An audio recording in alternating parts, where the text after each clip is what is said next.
I first became involved in rugby like many of the students who'd be watching this video did. I started when I was 6 years old. I have fond memories of my weekends playing juggling rugby league and rugby union on the weekend, bouncing between both codes.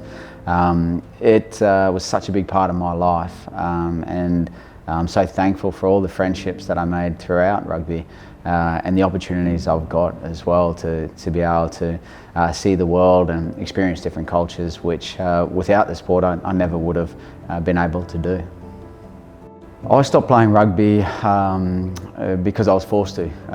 So I was playing professionally at the time with a team in London, and despite having a contract for a couple more years, I failed to achieve the medical certificate that I needed to play. So I had a series of concussions, and despite the club's best efforts of sending me around to see different specialists to find out what was the underlying cause and why I was particularly more susceptible to head concussions, in the end, the neurosurgeon wouldn't sign off on my medical certificate to be able to play. We just simply didn't know enough about what repeated concussions and the long-term effects of those would be. I never grew up wanting to be a professional match official. I certainly didn't have a whistle hanging on the wall above my bed, but it was just an opportunity to get back involved with the game that I love, and I guess challenge yourself in a completely different context within the game.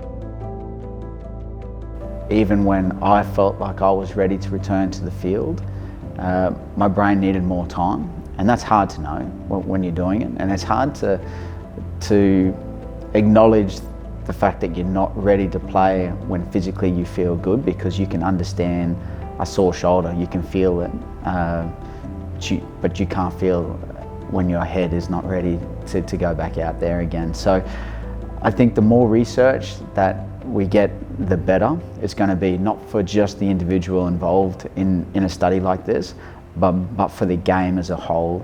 And it's certainly something that in 40 or 50 years' time, you'd be grateful that you were involved in a study like this, because I know what it's like to be playing for your school, and I know what an honour it is, and some of my greatest memories are playing for my first 15 team out at Ipswich Grammar. And if someone told me I was going to miss a game, it would have been really hard to swallow. But if I'd have known what I know now about what a head concussion can do to you later in life, I would have thought a little bit more seriously about when I was ready to return to play. I strongly encourage as many people out there within the GPS rugby to get involved in this study as possible. You have absolutely nothing to be scared of. The knowledge you will gain and the knowledge the study will gain from this will only help protect yourself and other players who are playing the game that we love.